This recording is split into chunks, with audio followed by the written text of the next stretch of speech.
Hello, everyone, and thank you so much for joining me for Daily Spark TV. You guys know who I am. I'm Dr. Angela Butts-Chester, and you know what I like to do on the show. Say it with me. I want to enlighten, inspire, and empower you to become your best self. Now, scripture reminds us that the tongue is a small thing that makes grand speeches, but a tiny spark can set a great forest on a fire. And that's what we want to do today. We want to get you fired up about my guest.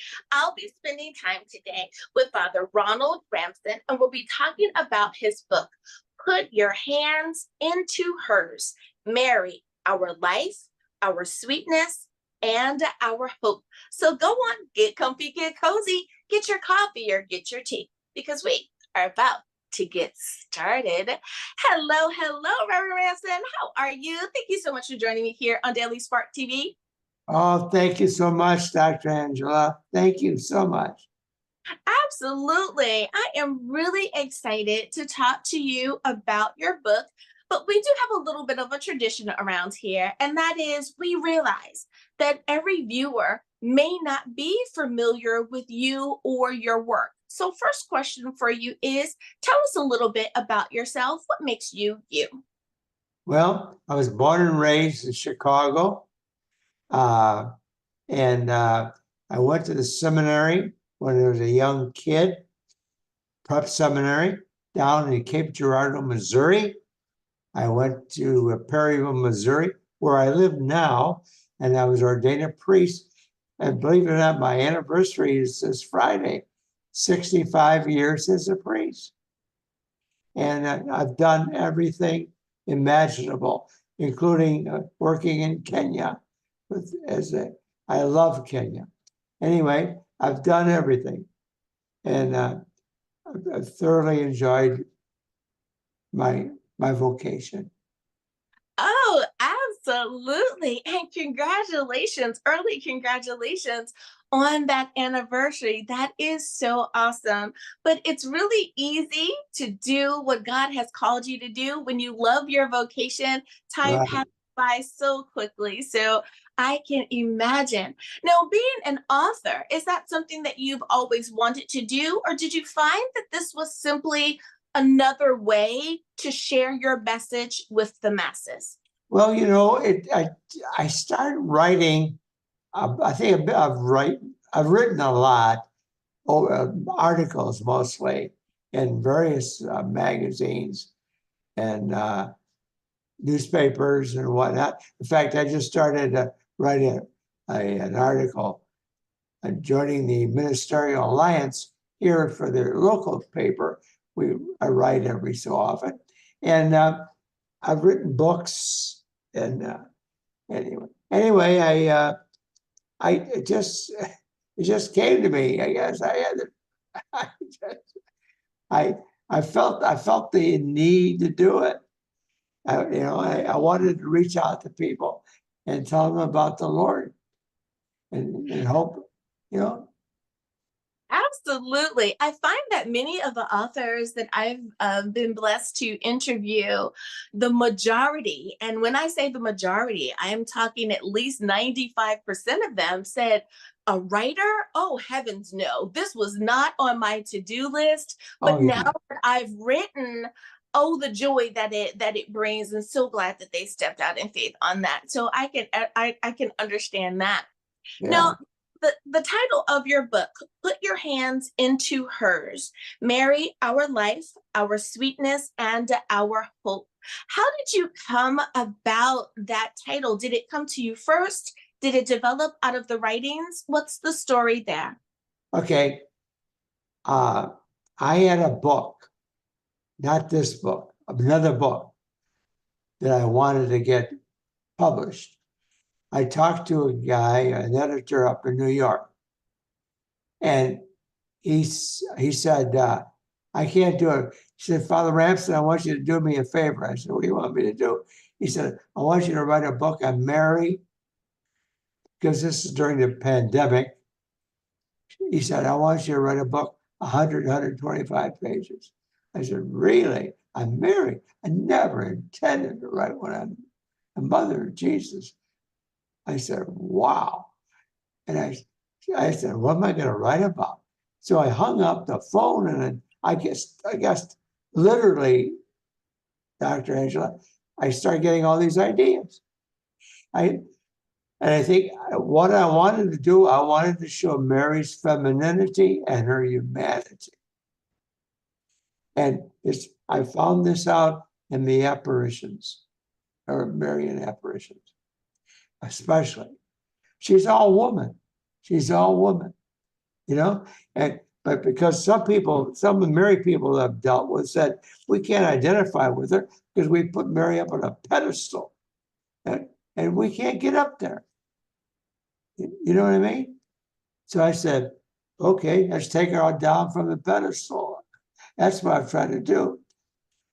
And Oh, I love that. I love that idea because it does make her more relatable, or it helps you understand kind of woman to woman what was going on. And I think many women try to do that and understand. Can you imagine you're in labor and you don't have anywhere to go? Oh, the stress, the anxiety, or that moment of the day that Christ is crucified. Oh, your mother's heart.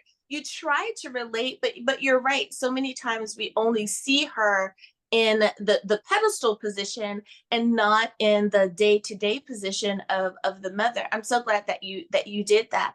Now, would you say that your book is appropriate for someone as young as high school, or do they need to be college age or have a little bit more life experience to be able to follow along? I would think high school kids could benefit from it from high school up, I would think. Hmm. I Now, Yeah. do they need to be seasoned in their faith, so to speak? Do they need to have been brought up in the church to be able to follow along, or can a new believer also follow your story? I think a new believer could do it, could follow it. And because I've done my pieces are real short. They're short, they're doable. You know what I mean? You can sit down. Some people say they like that. Usually all my things I write are short, and people like that. And as being in the industry, people don't like long things. They like short things. I don't know how many, Angela, I don't know how many videos I made here for the Association of Writers Metal. They want anything about 4 to 5 minutes, you know? That is very true. That is very true. People want short videos. Folks want shorter sermons. Folks want shorter life application. It does not matter. I have to agree with you. It seems as though the attention span of the general populace has gotten shorter. So we do have to be very mindful of that. And I'm glad that you were aware of that and made it so that even our young people would have an interest, or at least the ability to be able to read it and it not be too long. Very, very smart on your end. Now, speaking of reading the book, I firmly believe that authors present their work in a way that it should be consumed, meaning section one before section two, chapter one before chapter two. With your book, does that matter how we read it, or can the reader simply pick up the book and start anywhere? You can start anywhere. Something that hits your fancy. You're writing, look at the index. Oh, I like that. I like that title. I like that subject.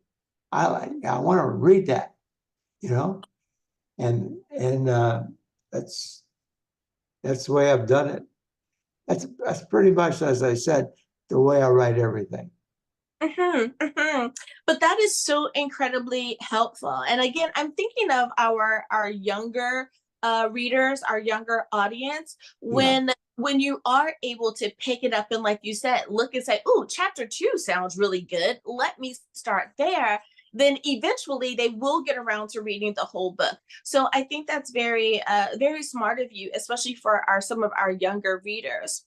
Now, when you were in the process of writing the book, and with your wisdom, with your knowledge, with having been a seasoned minister, a seasoned priest, you have such a wealth of knowledge to include for Mary. How did you decide which bits and pieces, so to speak, you would include in the book? How did you make that determination without overwhelming the reader? Well, it's funny because I got them, I had the mandate about 100, 125 pages. And some subject would pop in my head. And I said, is this Mary or is this the Holy Spirit? I couldn't differentiate, which one. And then I got to 125, kept on going. I got to 152 or so. I said, Mary, stop. Don't give me any more ideas. I don't want any more ideas. Yeah, and, and, and, and right now in my room, I have enough for another book on Mary, but I'm not going to do it. But anyway, it's I just was flooded with these ideas. I never had these big ideas before. I I wanted to make love that. I wanted to make it. We were at a time with the pandemic. We needed hope. We needed inspiration, and I was trying to get across. She is our hope. She is our inspiration. The mother of Jesus. He gave us his mom from at the cross. And, and it's amazing. Yes. Oh my goodness. Yes, I definitely understand. And as a mother of a son, it especially hits hard during the Easter season. And as you know, many people watch the Passions of the Christ, every year. And we are reminded of the emotional roller coaster that Mary had to be on. It's one thing to know something and to understand that you have been chosen for such a time, but it had to have been a grueling experience, not only just to witness a crucifixion, but to witness one of your own son. So absolutely, she is such an inspiration, and I think that we do need to kind of wrap back around and pay more attention to the lessons that she teaches us along the way as well. I couldn't agree with you more.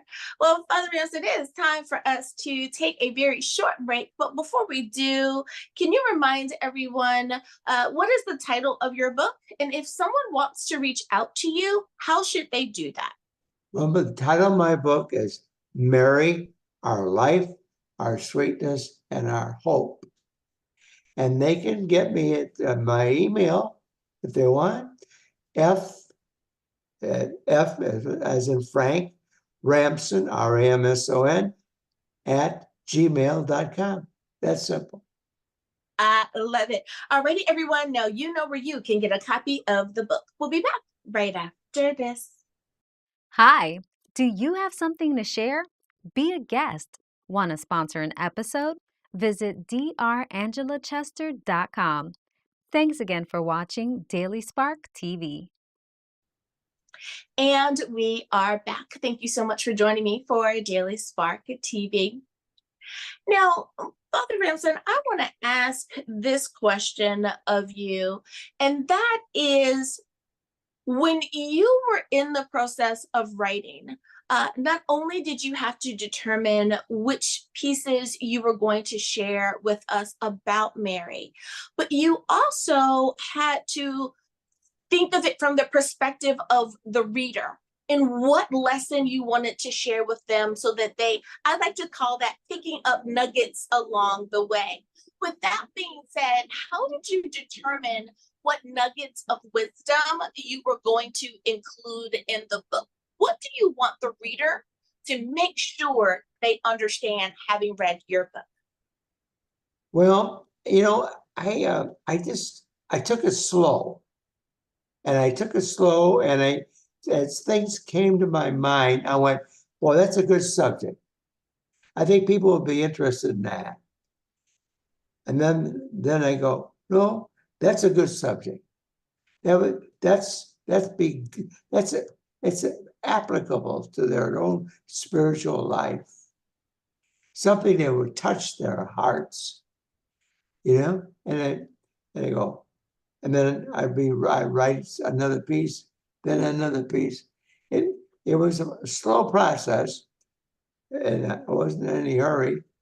And but I didn't have any real plan. I didn't sit down in the beginning and write out a plan for the whole book. I took it as it came along to me, and something that I thought would be appealing to everyone, about her. And not only what they did know probably, but things they didn't know about her, Mary, as much as the things that we can know about her, I figured. So, and may I tell you one little story real quick? Yes, please. We have a gift shop here on the grounds where I live, and they have a couple of my books. And I was called one Sunday to come over there, so I went over there, and there were two women there. And I walked in there, and I remember she was from Memphis, and she said, "I read your book." I said, "Okay." She said, "You didn't write a book. You wrote a love story, didn't you?" And I went, "Wow, she got it." And that's what happened. Angela, I started to write a book. I ended up writing a love story. So I talk about her. When I talk about, I said, "This is my girlfriend." I'm talking about and people look at me like, "Hello." It's like, I said, "Really?" I mean, but she's come to life for me.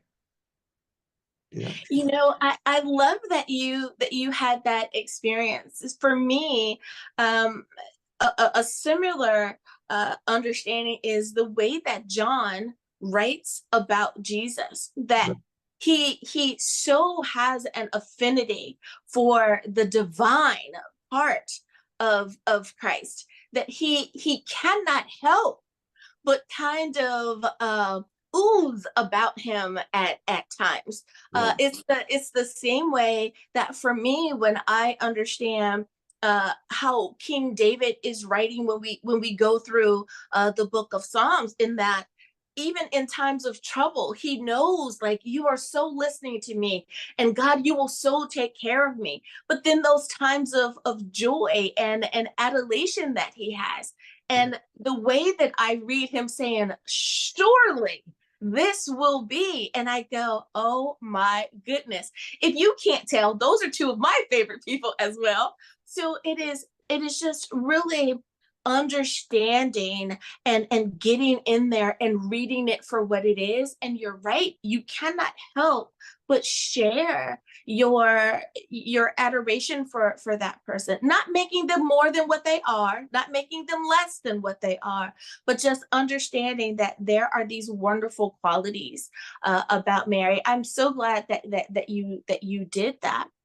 Now, when it comes to understanding how this book should affect the reader, I want to kind of ask the flip side of the question, and ask, in your writing this, how did it affect you? I'm going to pause you for a second and just put my disclaimer. You guys know what I'm going to say, viewers. If you want to know how the story ends, you've got to buy the book. So if you want to know the all of it, you have to buy the book. But with that being said, when you were writing, how did the writing process affect you, and how do you think it's going to affect the reader? Well, as a priest, I've known Mary since I was a kid in Chicago, growing up. And as we know in philosophy, knowledge comes first, then love. And I start getting know and more and more. And the more I got to know, the more I started to love her. And especially in these apparitions that I wrote about, not exclusively, of course, but the more I wrote, the more she came alive for me. You know, she became, every morning I wake up, Angela, every morning I wake up, and I have two pictures on my wall of Mary. One is an icon, which is the most famous icon in the world. It's in the Ukraine. And actually, the Russians have it now under bulletproof glass in Moscow. And it's called the Mother of Tenderness. And I wake up and see that. I go, good morning, Ima. I call it, it's in Aramaic. And then I have another picture of her, beautiful lady. I go, good morning, beautiful lady. Because in the apparitions, a lot of them, they didn't know who she was. They said, beautiful lady. And the amazing thing about her was, I found out that when in these apparitions, she progressively got more beautiful at times. I went, how does that happen? And, you know, I mean, wouldn't any woman love to have that happen, right? I mean, how do you progressively get more beautiful? Oh my goodness sake. Anyway, I touched, she just became, like I said before, she became my girlfriend. I love that. I love that. And you know, as you were sharing that, it makes sense to me in that now that I am a woman of a certain age. When I was younger, I perhaps wouldn't have understood that statement or understand when our parents or grandparents would say, "Oh, this is my bride and she's as beautiful as the day I met her." And many young people are going, "But grandmother is 80, grandmother's 90. What do you mean? She doesn't look the same." But now that I have matured and I have grown, I too now understand that it is not simply about the physicality. A person can be physically attractive or beautiful, but their spirit is what just makes them absolutely beaming. And it really and truly is true and correct. There are so many people that are that much more beautiful because they have such a wonderful spirit about themselves. So you're right. I can definitely understand how that happened. Now let me ask you along that same vein, and you touched on this earlier, is that you wanted to make sure that you talked about Mary's femininity and how uh, and her humanity and how we should understand that. Can you touch on that just a little bit more? How did you go about doing that in your book? Well, I tried to touch on the subject. I said, her humanity or femininity. And it hit me in the apparitions. She never wears the same outfit twice. I said, and women go, wow. As a woman, go, I don't like to wear, now that's femininity. And she, I said to her one day, I said, you don't like to wear shoes, do you? So, because most of the things, and she never has shoes. She became barefoot. And as part of it from Genesis 3:15, when she crushes the head of Satan, of the snake. And I said, but the other thing I found out is she loves red yellow or gold roses. And in a lot of the apparitions, believe it or not, she has a gold rose or a yellow rose and each foot and the toes of each foot. And I said, that's femininity. you like roses. Yeah, but then it dawned on me. I said, you're telling us who you are and where you're from, because you're the handmaid of the Lord. You say that to arch and the angel Gabriel. I am the handmaid of the Lord. But then I said, oh, flower. She's from Nazareth. The root word for Nazareth is flower. So she's telling us in these apparitions who she is and where she's from. You know, and stuff. That's the stuff I started learning, and I was trying to get that across to people. Things the ordinary people wouldn't get, wouldn't think about. When I go to a church and I see a statue there, I said, look at her. She has no shoes, but she's dressed like in the nines. Beautiful, you know. Well, I go, hello. You know, so like, you know, you look at Lourdes, you look at Fatima, you look at Our Lady of Guadalupe, goes on and on and on. They're all different. It never works the same. Anyway, so that's femininity. That's humanity. I used to think about, I wonder if there's a bunch of angels up in heaven that are in charge of our wardrobe. I mean, I said, no.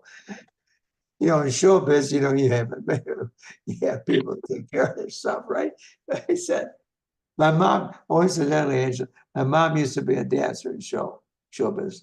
So you know about the costume changes and how much women love their wardrobe, love their how they're able to express themselves in fashion. So now, before I let you go, though, could you remind everyone one last time what is the title of this book, and if someone wants to reach out to you, what's the best way to do that?